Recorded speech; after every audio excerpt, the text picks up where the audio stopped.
मुफ्ती Tariq Masood speeches को subscribe करें।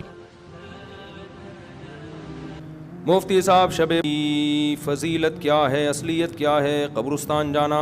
देखो, शब बारात के बारे में मेरे ऑडियो बयान भी मौजूद हैं, वीडियो बयान भी मौजूद हैं। चंद साल पहले जब मैं वीडियो बयान नहीं, मेरे ऑडियो आते थे, उसमें मैंने हदीसों के नंबर के साथ, पूरे तर्जुमों के साथ, पूरी सनदों के साथ शब बारात से मुताल्लिक जितनी हदीसें हैं 15 शाबान से मुताल्लिक तमाम हदीसों की सनदें, उनकी सनदों पे बहस, पूरा एक इल्मी बयान है ऑडियो।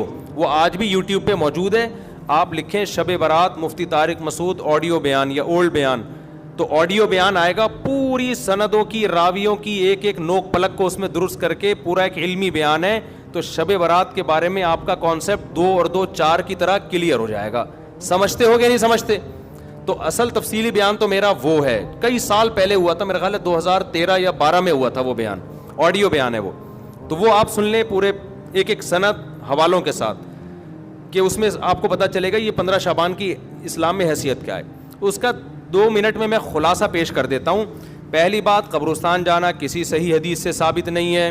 एक रिवायत है, सनद के लिहाज से इंतहाई कमज़ोर, और अगर मान लिया जाए तो ज़िंदगी में एक दफ़ा, हमारे यहाँ हर साल जाया जाता है, और वो भी नबी चुपके से गए, हमारे यहाँ जत्थों की शक्ल में जाया जाता है।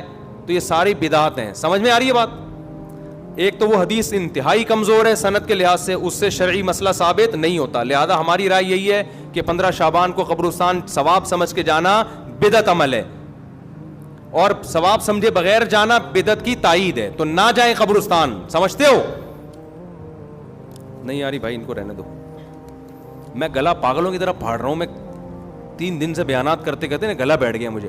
तो 15 शाबान को आपको कब्रिस्तान जाने की ज़रूरत नहीं है। कोई बोले ये मुफ्ती साहब नया दीन लिया है। नया दीन नहीं भाई, जितने भी 1400 साल से जो बिदत से पाक दीन है वो यही है। क्यों? कोई सही हदीस मौजूद ही नहीं है, इंतहाई कमज़ोर हदीस है, और ज़िंदगी में एक बार वाली है। सहाबा से वो भी साबित नहीं है, और वो भी चुपके से गए। आप जत्थों की शक्ल में जा रहे हो।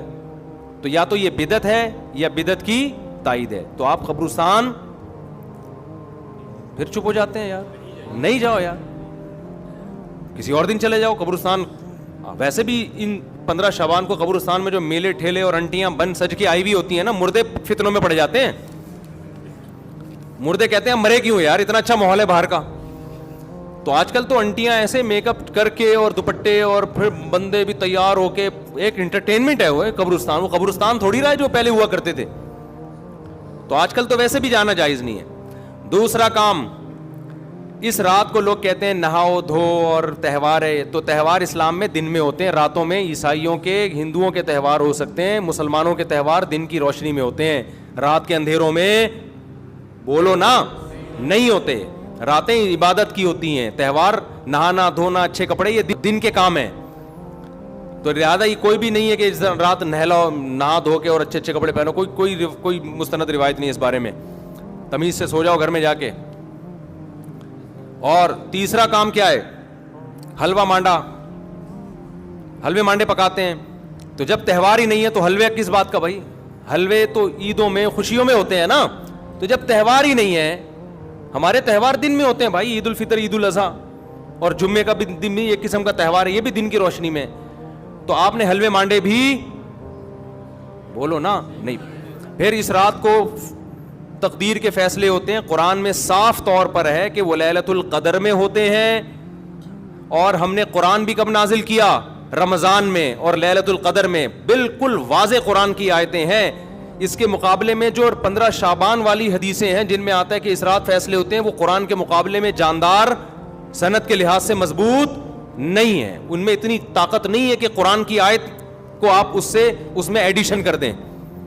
लिहाजा कुरान से वाज़े पता चलता है कि जो फैसले होते हैं साल भर के, वो शब क़द्र में होते हैं, जो रमज़ान में। और कुरान भी कब नाजिल हुआ? राजे दलील के लिहाज से राजे बात यही, अगरचे बाज़ उलमा ने वो भी लिखी, लेकिन राजे दलील के लिहाज से ये बात है। 3 बातें हो गई। चौथी बात है पटाखे। शब बारात के पटाखे, तो भाई ये तो पटाखे ये भी जायज नहीं है। आप क्यों एक रात को एक इबादत का उनसर दे के उसमें पटाखे फोड़ रहे हैं? लोगों की नींदें खराब होती हैं, हार्ट पेशेंट परेशान हो जाते हैं, बहुत बड़े आग लग जाती है बाज़ दफ़ा। ये अमल भी हराम है, नाजायज़ है। और क्या होता है शब बारात में, जल्दी बताओ? عبادت پہ آ رہا ہوں. دن کا روزہ 15 شعبان کا, وہ بھی کسی صحیح حدیث سے ثابت. میں نے ایک دفعہ کسی نے کہا محرم کے فضائل پہ بیان کریں, بہت دفعہ مجھے اصرار کیا 1 گھنٹے کا بیان ہو محرم. میں نے بہت جب میرا تنگ کیا تو میں نے بیان کیا. میں نے کہا نبی صلی اللہ علیہ وسلم نے فرمایا, حدیث کا مفہوم ہے یہ اشہر حرم ہے, محترم مہینہ ہے, 4 محترم مہینوں میں ایک محرم بھی ہے, اور 10 محرم کا روزہ. آپ صلی اللہ علیہ وسلم نے اس کی جو بھی حدیث میں فضیلت بیان کی. میں نے کہا وما علینا الا البلاغ. لوگوں نے کہا بھائی کیا بیان کہا؟ میں نے کہا بھائی اتنا ہی ہے, صحیح حدیث سے اتنی ہی ثابت ہے. ایک آدھ اور حدیث ہوگی جو اس وقت میرے ذہن میں نہیں, اس سے زیادہ میں نے کہا 1 گھنٹے کا بیان ہو نہیں سکتا, کوئی ہے ہی نہیں.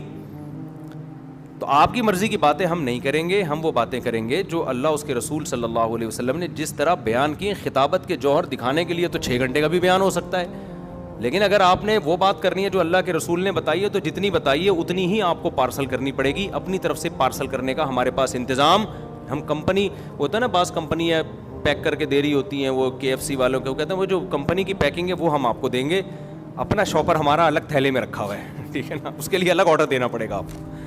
تو اگر اللہ رسول کی بات ہے تو بھائی اتنی ہے. تو اس لیے 15 شعبان کا جو روزہ ہے وہ بھی کسی صحیح حدیث سے ثابت بولو نہیں ہے. اور کیا رہ گیا, جلدی کرو, اب وہ شادی بھی ہونی ہے ان کی, بھائی آئے ہوئے ہیں نا.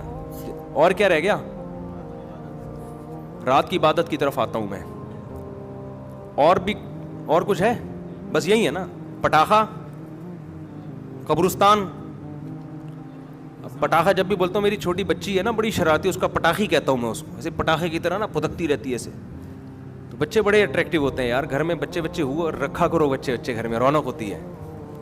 تو ایسے وہ اس کے ہوتے ہوئے شب برات کے پٹاخوں کی ضرورت ہی نہیں ہے ہمیں. تو ایسے بچے ہوتے ہیں نا, ایسے کھیل رہے ہوتے ہیں کلابازیاں, چھوٹے 2-2.5 سال کے بچے. ہم تو بچوں کو دیکھ کے دل چاہتا ہی نہیں کہ یہ بڑے ہوں, چھوٹے زیادہ اچھے ہوتے ہیں. تو پٹاخہ یہ ناجائز ہے. حلوے مانڈے, میٹھا ویسے ہی اسلام میں کم ہے یار, تم میٹھے پھوڑ کے اپنے آپ کو. اور تیسرا کیا ہے, میٹھا کم کیسے, لوگ حدیث پہ کے لحاظ سے اشکال کریں گے, پھر کسی وقت اس کا جواب دوں گا. تیسرا ہے نہانا دھونا, صاف کپڑے پہننا. اچھے کپڑے تو ویسے ہی صاف پہننے چاہیے ہر وقت, لیکن اسپیشلی اس رات میں کوئی فضیلت نہیں ہے. چوتھا 15 شعبان کا روزہ, اور اس رات کو تقدیر کے فیصلے وغیرہ یہ سب چیزیں ثابت نہیں ہیں. ہاں اب جو ہے عبادت ہے یا نہیں ہے, تو جمہور کے نزدیک اس میں عبادت کی فضیلت ہے, لیکن بعض محققین اس فضیلت کے بھی قائل نہیں ہیں. تو اختلافی مسئلہ ہے, اجماعی مسئلہ نہیں ہے اس رات کی عبادت کی فضیلت. لیکن بہرحال جمہور چونکہ قائل ہیں.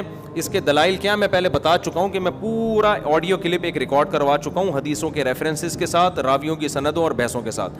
تو بہت ساری حدیثیں, اگرچہ کوئی بھی حدیث صحیح نہیں ہے اس کے فضیلت کے بارے میں, لیکن تعدد طرق کی وجہ سے بہت سے علماء کے نزدیک درجہ حسن کو پہنچی ہوئی ہیں. تو لہذا کرنے کا کام یہ ہے کہ اگر کوئی کرنا چاہے تو بھائی عبادت کرے. تو اللہ سے امید ہے کہ اس کو اس رات میں عبادت کا ثواب دوسری راتوں کی نسبت زیادہ ملے گا. بعض حضرات اس کے قائل نہیں ہیں.